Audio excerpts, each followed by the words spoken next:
오늘은 출애굽기 14장 23절입니다. 애굽 사람들과 바로의 말들, 병거들과 그 마병들이 다 그 뒤를 쫓아 바다 가운데로 들어오는지라. 아멘. 그래서 어제는 모세가 바다 위로 손을 내어 미니까 여호와께서 큰 동풍으로 밤새도록 바닷물을 물러가게 하시니 물이 갈라져서 바다가 마른 땅이 되었습니다. 그래서 이스라엘 자손이 바다 가운데 육지로 행하고 땅으로 행하고 물은 그들의 좌우에 벽이 되니. 그래서 이제 모세가 하나님 말씀대로 그 지팡이를 바다를 향해서 들었더니 하나님께서 밤새도록 큰 강한 바람을 불었습니다. 강한 드라이기 바람처럼 그렇게 강한 바람을 부르셔가지고 그 바닷물이 홍해 바다가 양쪽으로 갈라지게 하신 것입니다. 그래서 그 물이 양쪽에 왼쪽과 오른쪽에 벽같이 이렇게 서 있고 이제 마른 땅이 드러나니까 그 마른 땅으로 이스라엘 백성이 건너가고 있다는 것입니다. 23절 애굽 사람들과 바로의 말들, 병거들과 그 마병들이 다 그 뒤를 쫓아 바다 가운데로 들어오는지라. 그래서 이집트 사람들이 어떻게 합니까? 이집트 사람들이 생각하지도 않고 자기들 죽는 길인지도 모르고 이스라엘 백성들을 뒤쫓아갑니다. 조금만 가면 이제 손에 닿을 만하다. 거의 다 따라잡았다. 이 생각만 하고 이스라엘 백성을 다시 잡아서 노예로 종으로 부려먹을 생각만 하면서 뒤쫓아 들어갔다는 것입니다. 그래서 모든 바로의 말들, 전차 병거들, 그 모든 것들이 이스라엘 백성들을 쫓아서 바다 가운데로 들어가게 되었습니다.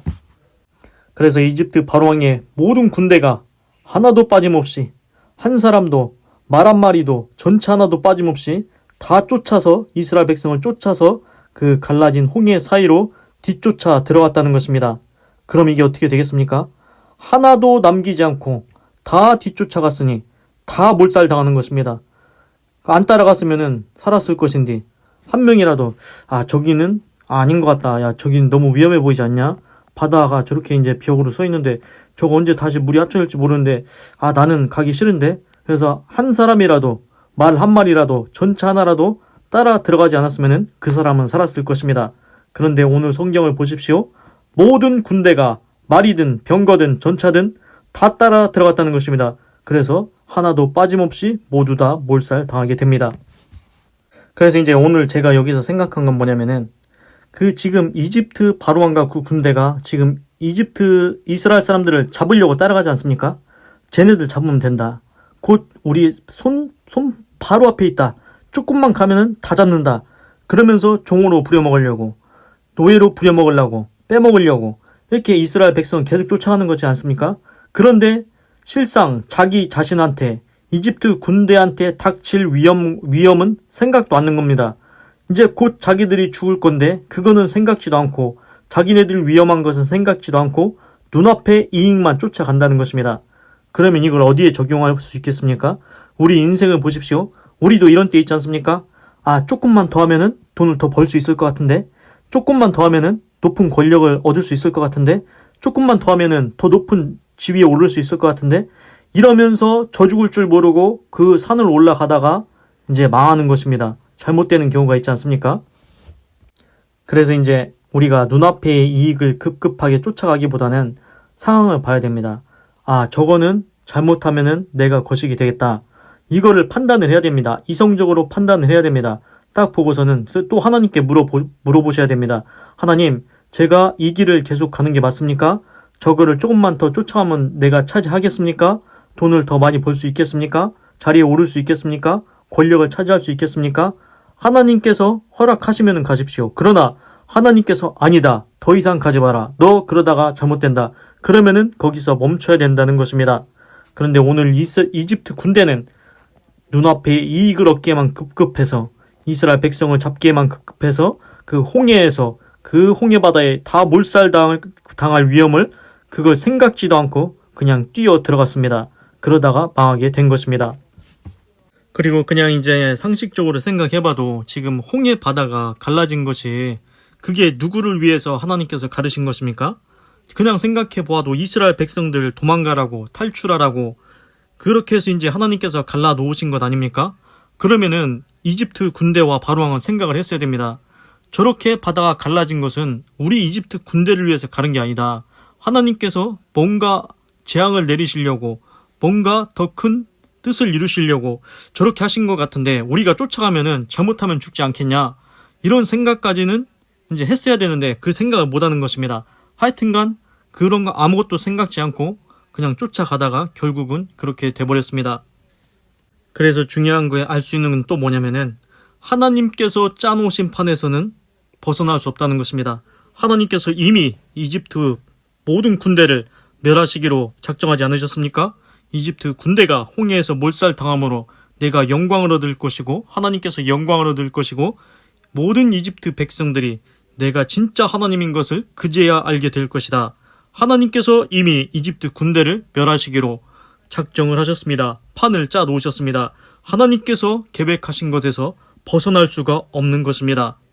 그래서 이것을 보면은 우리가 어떻게 살아야 되겠습니까? 하나님 편에 살아야 되겠습니까? 아니면은 하나님을 대적하면서 살아야 되겠습니까? 하나님 편에 서면 하나님께서 피할 길을 주시고 보호해 주시고 인도해 주십니다. 그런데 하나님을 대적한다? 결국 멸망의 길로 가는 것입니다. 꼭 예수님 믿고 구원 받으셔야겠습니다. 그리고 이제 재밌는 것을 말씀을 드리겠습니다. 마태복음 신약성경 마태복음 5장 7절에 보면은 긍휼히 여기는 자는 복이 있나니 저희가 긍휼히 여김을 받을 것이며 라고 기록되어 있습니다. 여기서 긍휼이라는 단어가 있지 않습니까? 그 긍휼이 어떤 의미인지 아십니까? 긍휼은 무엇입니까? 그 사람이 힘들어할 때, 고통스러워할 때 그 감정을 동일하게 느끼는 것입니다. 아, 저 사람 힘들겠구나. 저 사람 거시기 하겠구나. 근데 거기서 공감해서 끝나는 게 아니라는 것입니다. 플러스 뭐가 있어야 되냐면은 행동의 표현이 있어야 된다는 것입니다. 구체적인 행동, 도와주는 행동이 있어야 된다는 것입니다. 그래서 행동의 결단이 필요합니다. 그래서 긍휼은 무엇이냐? 마음으로 공감하고 구체적 행동도 같이 가는 것이라는 겁니다. 그래서 이제 거리에서 누군가 불쌍한 사람을 보았습니까? 그러면은 그 사람한테 아, 저 사람 참 배고프겠네, 저기 하겠네 이렇게만 느끼지 말고 김밥이라도 한 줄 사주라는 것입니다. 예를 들면 그런 것입니다.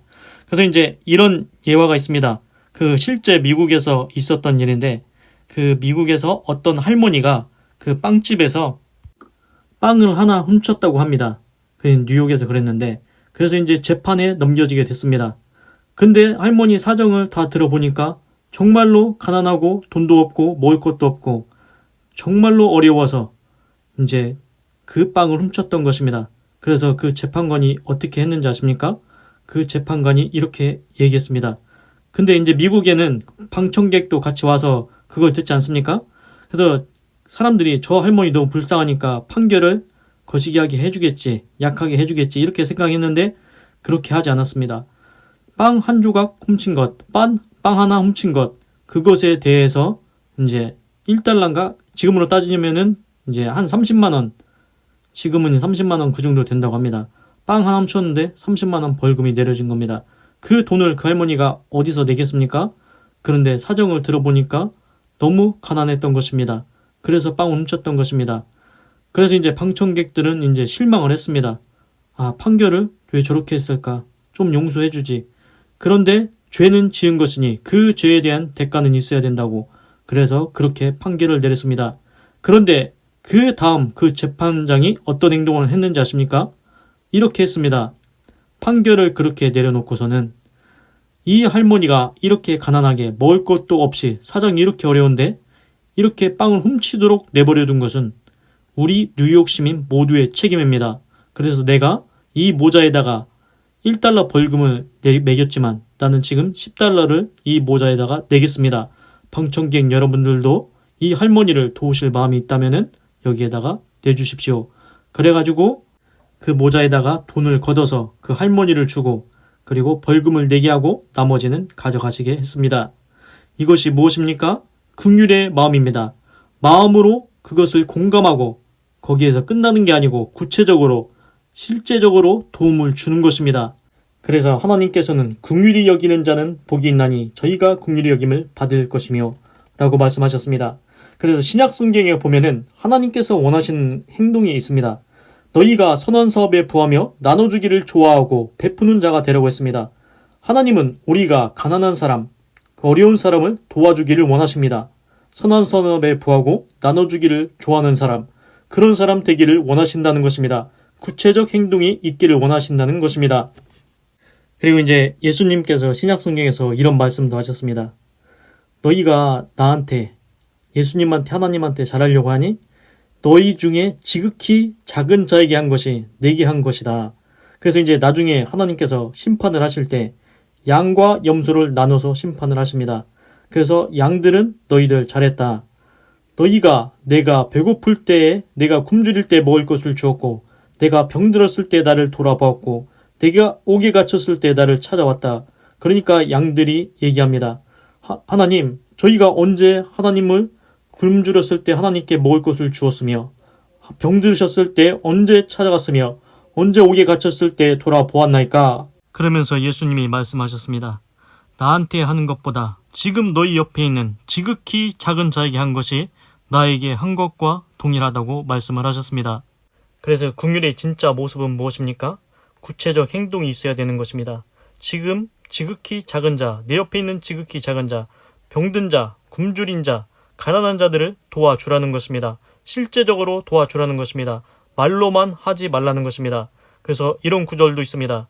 형제가 겨울에 추운데 벌벌 떨고 있습니다. 그러니까 옷을 입어서 따뜻하게 하라 말만 하고 있습니다. 잠바를 사다 주라는 것입니다. 그것처럼 실제적 구체적 행동이 있는 것이, 그것이 진정한 긍휼이라고 말씀하십니다. 그래서 이제 신약 성경에는 그 부자가 나오는데 네 종류의 부자가 나옵니다. 첫 번째 부자는 누구냐면은 이제 농사를 많이 지어가지고 내가 이제 농사 지은 것 창고를 더 크게 지어가지고 쌓아야겠다. 그래서 쌓는 부자가 있습니다. 그런데 뭐라고 하시냐면은 오늘 밤에 내 영혼을 도로 찾으면은 그 쌓은 것이 누구의 것이 되겠느냐. 쌓기만 하다가 쓰지도 못한 부자가 첫 번째 나옵니다. 두 번째는 어떤 부자가 나오냐면은 그 부자와 나사로에서 이제 그 나사로 거지는 부자의 문 앞에서 주워 먹고 삽니다. 그런데 그때 그 부자는, 두 번째 부자는 매일 잔치하고 좋은 옷을 입고 그렇게 흥청망청 막 쓰고 삽니다. 그래서 이 부자는 모았지만 쓰고도 살았습니다. 그게 두 번째 부자입니다. 그런데 이제 세 번째 부자가 또 나옵니다. 세 번째 부자는 누구냐면은 재산이 아주 많습니다. 그래서 하나님의 말씀도 어느 정도 지킵니다. 율법을 제가 어렸을 때부터 다 지켰나이다. 제가 어떻게 해야 구원을 얻겠습니까? 그러니까 예수님께서 말씀하십니다. 너의 가진 모든 재산을 가난한 자에게 나눠주고 나를 따르라. 그러니까 그 부자가 뭐라고 하냐면은 근심하면서 돌아갑니다. 내 재산을 가난한 자들 다 나눠주고 예수님을 따르라고? 그건 안 되겠는데? 그러면서 근심하면서 돌아갑니다. 그것이 속마음이 무엇입니까? 예수님보다 재물이 더 귀하다고 생각하는 것입니다. 그렇습니다. 그 사람은 하나님 앞에서 너 재물을 택할래? 하나님을 택할래 하면은 재물을 택하는 사람인 것입니다. 하나님을 버리겠다는 것과 똑같습니다. 그래서 이제 네 번째 부자가 나오는데 이 네 번째 부자 삭개오가 나옵니다. 삭개오만 오직 구원받은 부자입니다. 이 삭개오는 어떻게 합니까? 뽕나무에서 예수님을 보시고 예수님이 내려와라. 내가 네 집에서 밥을 먹어야겠다. 그래서 세리인 삭개오가 예수님을 대접하면서 삭개오가 먼저 말합니다.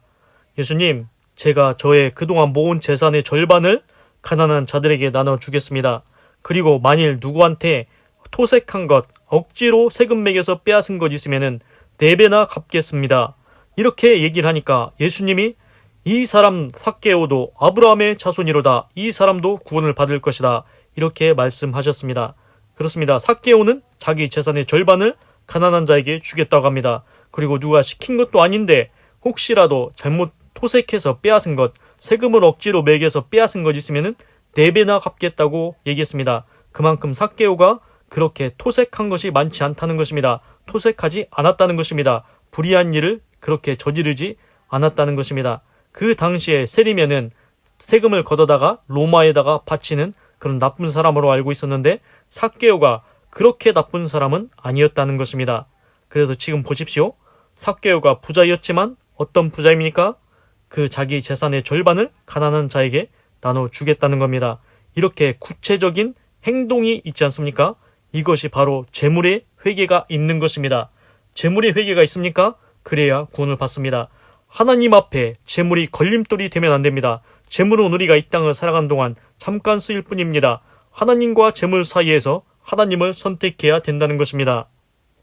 그래서 하나님과 나 사이에는 그 어떤 것도 두면 안 됩니다. 지금 삭개오는 그 전에는 재물이 하나님보다 앞에 있었지 않습니까? 그런데 이제는 그 재물을 다 내려놓았다는 것입니다. 그래서 하나님을 택해서 구원을 받습니다. 그리고 또 자식이 있지 않습니까? 그 아브라함과 하나님 사이에 독자 이삭이 있었는데 하나님께서 아브라함이 자식 독자 이삭보다 하나님을 더 사랑하는지 알아보려고 아브라함한테 이삭을 바쳐보라고 했지 않습니까? 그러니까 하나님께서 그 거리낌 없이 아낌없이 독자 이삭을 바치는 모습을 보고 아브라함아 내 아들 이삭에게 손을 대지 말라. 건드리지도 마라. 내가 이제야 아브라함 네가 네 자식 독자보다 나를 더 사랑하는 줄 알았다. 이렇게 말씀하십니다. 그렇습니다. 하나님과 우리 사이에는 아무것도 있으면 안 됩니다. 자식도 아니고 재물도 아니고 권세도 지위도 그 어떤 것도 하나님 앞에 두면 안 된다는 것입니다. 하나님 앞에 어떤 것도 장애물이 되게 하지 마시기 바랍니다. 그래서 이제 우리는 이렇게 생각할 때도 있습니다. 내가 부자가 돼서 내가 돈을 많이 노력해서 내가 번 것을 가난한 사람들 다 도와주라고? 그러면은 나는 어떻게 되는 거요? 그러면은 나는 거지가 되나? 그런데 어떤 부모가 자기 자식을 거지같이 살게 하시겠습니까? 하나님께서는 우리 하나님 아버지이십니다. 하나님께서 우리를 거지같이 인생을 살게 하시겠습니까? 하나님은 채우시는 하나님, 풍성하신 하나님이라고 했습니다. 그리고 하나님께서는 이미 우리가 기도하기도 전에 우리에게 무엇이 필요한지 다 아신다고 했습니다. 그래서 이방인을 구하는 것은 무엇입니까? 이방인은 무엇을 먹을까, 무엇을 마실까, 무엇을 입을까 그것만 기도한다는 것입니다. 그런데 그런 기도 하지 말라고 했습니다. 오직 너희는 먼저 그의 나라와 그의 의를 구하라. 그리하면 이 모든 것을 너희에게 더하시리라. 하나님의 나라와 의를 구하면은 너희에게 필요한 것은 다 아시는 하나님께서 채워주신다고 했습니다. 제가 아는 하나님은 자기 자녀를 거지같이 살게 하지 않으시는 하나님이십니다. 하나님은 풍성하게 하시는 하나님, 채워주시는 하나님이십니다. 그래서 이제 국률에서는 공감하는 것과 구체적인 행동이 있어야 된다고 했지 않습니까? 하나님께서 친히 그 모습을 보여주셨습니다. 구약 성경에서 출애굽기에서 보면은 이스라엘 백성들이 애굽에서 종노릇하면서 고통스럽게 하나님께 부르짖지 않습니까? 그래서 하나님이 뭐라고 말씀하셨습니까? 애굽에 있는 내 백성의 고통을 내가 보았고 그 부르짖음을 들었고 그 근심을 내가 알고 내가 내려가서 애굽의 손에서 건져내어 아름다운 땅으로 인도하겠다. 그렇습니다. 하나님께서 보셨다는 것입니다. 들으셨다는 것입니다. 그 고통을 다 알고 계신다는 것입니다. 거기서 끝나지 않습니다. 하나님께서 직접 행동을 하십니다. 내가 내려가서 애굽의 손에서 건져내겠다. 아름다운 땅으로 인도해 주겠다. 그래서 결국 어떻게 하십니까? 모세를 통해서 이스라엘 백성을 이집트 노예 생활에서 건져내시고 광야를 지나 가나안 땅으로 친히 인도해 들이십니다. 하나님께서 구체적으로 역사하십니다. 행동을 하십니다. 공감에서 끝나는 게 아니고 구체적인 행동까지 역사하신다는 것입니다. 그것이 진정한 긍휼입니다. 그래서 우리 인류는 죄를 지어가지고 고통과 질병과 아픔 이런 게 다 있습니다. 죄로 인한 그 안 좋은 것들이 많이 생기지 않습니까? 그래서 그 죄로 인한 고통을 하나님께서 지켜만 보지 않습니다. 그것을 다 아십니다. 너희들 고통 있는 것, 질병 있는 것, 아픔이 있는 것 다 안다고 말씀하십니다. 그리고서는 어떻게 하십니까? 거기서 끝나는 게 아닙니다. 하나님께서 그 죄의 문제를 해결을 해주십니다. 구체적으로 행동으로 해결해 주십니다. 어떻게 하십니까? 그 죄를 용서해 주십니다. 독생자 예수 그리스도를 보내셔서 예수님이 그 죄를 대신 다 지시게 합니다. 그리고 그 죄의 대가를 예수님이 다 받으시게 합니다. 그래서 물과 피를 십자가에서 쏟으셔서 우리 모든 죄를 사하게 하십니다. 그것이 하나님의 구체적 행동입니다. 너희들 죄 있지? 그런데 내가 모든 인류의 죄를 내 아들 독생자 예수한테 다 너희들 죄를 옮겼다. 예수님이 너희들 죄를 다 지게 했다. 그러니 너희는 이제는 죄에서 자유를 얻게 될 것이고 예수님만 믿으면 구원을 받을 수 있다. 이렇게 하나님께서 구체적인 행동으로 긍휼의 모습을 보여주십니다. 하나님께서 죄를 용서해 주십니다. 그래서 이제 성경에 보면은 신약 성경에 이런 것이 있습니다. 그 어떤 사람이 그 1만 달란트를 빚을 졌습니다. 1만 달란트는 이제 한 달란트가 금 한 중수 뭐 그렇게 되는데 1만 달란트면은 6조 원 정도 된다고 합니다. 그런데 하도 사정이 딱해가지고 그걸 탕감해줬습니다. 그래 너 불쌍하니까 내가 용서해줄게. 그래서 왕이 용서를 해줬습니다. 그런데 그 사람이 풀려나가더니 자기한테 100데나리온, 지금 2천만 원 정도 되는 돈 빚진 사람 멱살을 붙잡고서는 너 왜 돈 안 갚냐고, 빨리 내 돈 갚으라고, 너 안 갚어 지금? 그러면 너 옥에다 넣겠어. 그러면서 옥에다 가둬버렸습니다. 그거를 그 6조 원을 탕감해준 왕이 듣고서는 어떻게 하겠습니까? 너 내가 용서해줬잖아. 근데 왜 너는 2천만 원을 용서를 못하는 거야? 내가 너 6조 원 탕감해줬지. 그러면 너는 2천만 원 당연히 용서해줘야 되지 않냐? 너 용서 안 해? 그럼 나도 너 용서 못한다. 이렇게 이런 게 적혀 있습니다. 이것이 무엇을 의미하는지 아십니까? 하나님께서 우리의 모든 죄를 용서해 주셨습니다. 내가 태어나면서부터 지금까지 생각으로, 마음으로, 행동으로 얼마나 많은 죄를 지었습니까? 그런데 하나님께서 그 모든 죄를 다 용서해 주셨다는 것입니다. 그런데 어느 날 내가 나가서 누군가 나한테 잘못했다. 누군가 나한테 하나 잘못했다. 누군가 나한테 말 한마디 잘못했다. 이거 가지고서는 용서를 안 하는 겁니다. 그 사람을 용서를 안 하는 겁니다. 그러면은 하나님이 보실 때 어떻습니까? 내 아들아, 내가 너의 모든 죄, 6조 원이나 되는 죄를 용서해 줬는데 너는 너한테 10,000원 잘못한 죄, 10,000원 잘못한 죄를 용서 안 하냐? 그러면은 내가 너를 용서해야 되겠냐? 이렇게 말씀하신다는 겁니다. 그래서 이것을 무엇을 의미합니까? 용서해 주라는 겁니다. 하나님께서 너를 용서하신 것처럼 너도 너한테 잘못한 사람이 있으면은 용서해 주라는 요점입니다. 그래서 성경에 베드로라는 제자가 뭐라고 하냐면은, 예수님, 누군가 나한테 잘못하면은 7번까지 용서해주면 될까요? 그러니까 이제 베드로는 자기 딴에는 내가 7번 정도 용서하면 참 인품이 훌륭한 거 아닌가 하면서 7번이라고 얘기를 했습니다. 그러니까 예수님이 뭐라고 하냐면은 7번을 77번씩이라도 용서해줘야 된다. 그럼 7번에 77번이면 예를 들어서 77에 49, 490번 넘게 용서하는 거 아닙니까? 근데 이제 숫자로 490번 뭐 그게 아니고 계속 용서해주라는 겁니다. 결론은 용서해주라는 겁니다. 하나님께서 너의 큰 죄를 다 용서했다. 그런데 너는 너한테 조금 잘못한 거 용서 못하냐? 용서해줘라. 이게 결론입니다. 그래서 이제 그 구약 성경의 요나서를 제가 예전에 말씀을 드렸는데, 하나님께서 요나한테 너 니느웨 가서 쟤들 회개 안 하면은 죽는다고 얘기해라. 멸망한다고 얘기해라. 그러니까 그 악독이 하나님께 다 상달했다고 합니다. 그런데 이제 요나는 이스라엘 사람이고 니느웨는 이스라엘을 괴롭혔던 국가입니다. 그러니까 요나가 쟤네들 그냥 거시기 해버리라고 다른 방향으로 배 타고 도망가 버립니다. 그래서 풍랑이 일어가지고 이제 요나가 배 밑바닥에 들어가서 자고 있습니다. 그러니까 선장이 너 왜 여기서 자고 있냐고, 너 뭐요 하면서 일어나 보라고. 그래서 이제 제비를 뽑았더니 요나 때문에 풍랑이 일어난 것입니다. 그래서 이제 요나가 얘기합니다. 내가 하나님께서 저기 니느웨에 가서 이제 너희들 회개 안 하면은 거시기 된대 이렇게 전하라고 했는데 내가 반대 방향으로 와서 지금 하나님이 풍랑을 주고 있다.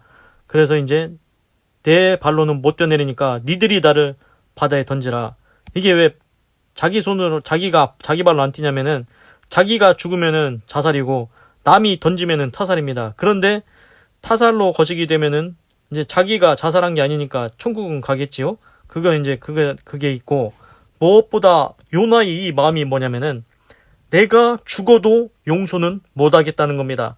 죽는 한이 있어도 니느웨라는 국가, 이스라엘을 괴롭혔던 그 국가는 죽어도 용서를 못하겠다는 것입니다. 그래서 요나의 이 행동이 무엇을 보여주는 겁니까? 죽기까지 용서 못하겠습니다. 하나님, 나는 죽어도 니느웨는 용서 못해요. 알아서 쟤들을 거시기 심판받게 내버려 둘 거예요. 이렇게 하고 있습니다. 그런데 하나님께서는 우리가 어디까지 용서하기를 원하시는지 아십니까? 용서의 수준을 어디까지 올리기를 원하시는지 아십니까? 하나님은 요나가 화내는 것 충분히 어느 정도 이해하시는 것 같습니다. 그래, 니느웨가 이스라엘한테 잘못한 것 나도 다 알고 있다. 화낼만 하다. 그래도 용서해 줄 수 없겠니, 요나야? 요나야, 네가 니느웨 용서 안 하면은 나도 너를 용서할 수가 없어. 요나에게 지금 부족한 것이 무엇입니까? 용서의 마음이 부족합니다. 긍휼의 마음이 부족합니다. 지금 요나가 니느웨를 용서하지 못하고 있지 않습니까? 그런데 하나님은 요나가 반대 방향으로 가도 요나를 다시 고쳐서 끝까지 니느웨에 가서 그것을 전하라고 합니다. 그래서 결국 니느웨는 그 요나가 너희들 회개 안 하면은 거식이 된대 그 말을 듣고 금식하고 회개하고 니느웨 백성이 살게 됩니다. 그 심판을 받지 않게 됩니다. 그러면은 왜 하나님께서는 요나를 순종할 때까지 고쳐서 쓰실까요? 우리 같으면은 너 안 갈 거요? 그러면 너 하지 마. 그냥 다른 사람 보낼 거니까. 그런데 왜 요나를 고치면서 끝까지 쓰실까요? 제가 생각할 때는 요나야, 너 부족한 게 용서의 마음이 너는 부족해. 그런데 네가 용서 안 하면은 나도 너를 용서할 수가 없어. 그러니 너도 한번 니느웨를 용서해 줄 수 없겠니? 그러면서 나는 요나 너를 사랑한다. 너도 꼭 구원하고 싶어. 그런데 네가 용서하는 마음이 없으면은 나도 너를 용서할 수가 없어. 그래서 나는 너를 구원할 수가 없어. 그러니 니느웨를 한번 용서해줘라. 그래서 요나의 용서의 마음을 키워주신 것 같습니다. 요나가 용서의 수준을 높이기를 원하셨던 것 같습니다. 그래서 하나님과 요나 사이에 걸림이 되었던 것은 무엇입니까? 용서였습니다. 나는 죽어도 니느웨는 용서 못하겠습니다. 이 마음, 이것이 문제가 됐는데 드디어 이제 요나가 니느웨를 그나마 용서하는 그 단계를 넘어간 것 같습니다. 그래서 하나님과 나 사이에 그 용서의 문제가 걸림이 되면 안 됩니다. 하나님은 오늘도 나한테 나의 죄를 다 사하신 것처럼 나한테 조금 잘못한 것, 그것 용서하기를 바라고 있습니다. 내가 하나님 앞에 지은 죄 훨씬 많습니다. 그런데 누군가 나한테 조금 잘못한 것 꼭 용서해 주시기 바랍니다. 그것이 하나님이 원하시는 긍휼의 모습입니다. 만약에 네가 그 사람 용서 안 하면은 나도 너 용서 못해. 그러면은 너는 지옥에 가는 거야. 이렇게 말씀하시는 것 같습니다. 그래서 그 사람이 잘못했다고 회개하면 꼭 용서해 주시기 바랍니다. 기도하겠습니다. 하나님, 오늘은 출애굽기 14장 23절을 읽고 묵상해 보았습니다. 이집트 사람들이 바로의 모든 말들과 병거들과 마병들이 하나도 빠짐없이 이스라엘 백성을 뒤를 쫓아서 그 갈라진 홍해 사이로 쫓아 들어갔습니다. 결국은 그게 망하는 길이었습니다. 하나님, 눈앞의 이익에 급급해서 위험한 줄도 모르고 거기에서 따라 들어가지 않게 하시옵소서. 하나님, 돈을 더 벌려다가 높은 자리에 더 오르려다가 눈앞의 이익에 급급하다가 인생이 망하는 사람이 얼마나 많습니까? 하나님, 잘못된 위험한 일이라면 제가 멈출 수 있도록 지켜주시옵소서. 그리고 그만하라고 멈추게 하여 주시옵소서. 그리고 불의한 이득을 쫓지 않게 하시옵소서. 이집트 군대가 이스라엘 백성을 종으로 잡아가는 것, 그것은 불의한 일이 아닙니까? 그 불의한 이득을 쫓다가 결국 망하게 됩니다. 하나님, 나는 불의한 이득을 쫓지 않게 하시옵소서. 그리고 하나님께서는 하나님의 백성 이스라엘을 홍해로 물을 갈라서 도망가게 탈출하게 하십니다. 그러나 그 이집트 군대는 그 홍해에서 도리어 멸망을 당하게 됩니다. 하나님의 편에 서느냐, 하나님을 대적하느냐, 어떤 길에 서야 되겠습니까? 하나님의 편에 서야 된다는 것입니다. 하나님을 대적해서는 결코 잘 될 수가 없습니다. 나와 내 온 집은 오직 하나님 편에 서게 하시고 하나님의 보호와 인도를 받으며 살게 하여 주시옵소서. 하나님, 그리고 또한 긍휼에 대해서 한번 살펴보았습니다. 긍휼이란 마음으로 공감하고 거기에 더해서 실제적으로 구체적인 행동이 있는 것입니다. 실제 도와주는 것입니다. 지금 내 옆에 있는 지극히 작은 자에게 한 것이 하나님께 한 것과 똑같다고 했습니다. 지극히 작은 자에게 선한 사업에 부하고 나눠주기를 좋아하며 베푸는 자가 되어 믿음의 부자가 되게 하시고 재물에 회개가 있는 믿음의 사람 되게 하시옵소서. 하나님, 그리고 하나님과 나 사이에 어떤 것도 있으면 안 됩니다. 재물도 권세도 용서를 못하는 마음도 그것이 있으면 안 됩니다. 하나님, 또한 하나님께서 원하시듯이 하나님께서 나의 모든 죄를 용서하셨듯이 나한테 조금 잘못한 것 가지고 다른 사람을 용서하지 못하겠다, 이렇게 하지 않게 하시옵소서. 긍휼의 마음을 주시고 용서의 마음을 주셔서 하나님이 원하시는 수준까지 용서할 수 있게 하여 주시옵소서. 네가 용서해야 나도 너를 용서할 수 있다. 6조 원의 빚을 탕감해 줬으니 너한테 10,000원 잘못한 것 용서해줘라. 하나님, 용서의 마음을 주시고 그 사람이 나한테 잘못했다고 하면은 용서해 줄 수 있게 하여 주시옵소서. 하나님께서 구체적인 행동으로 우리를 죄에서 구원하시려고 구원의 길을 여시고 그 모든 죄를 예수님이 대신 지고 십자가에서 죄의 값을 받게 하셨습니다. 구체적으로 보여주셨습니다. 나의 죄를 예수님한테 옮기셨습니다. 그래서 나 대신 예수님이 고통을 받으시고 아픔을 받으시고 고난을 받으셨습니다. 그것을 깨닫게 하시고 그 고마움에 대해서 그 감사함에 대해서 알게 하시고 하나님께서 열어주신 구원의 길 예수님 믿고 구원받을 수 있도록 역사하여 주시옵소서. 예수님을 믿게 하여 주시옵소서. 사랑이 많으신 예수님의 이름으로 기도드립니다. 아멘. 건강하시고 예수님 믿고 구원받으시고 예수 내 구주 하나님의 축복이 말지어다. 아멘.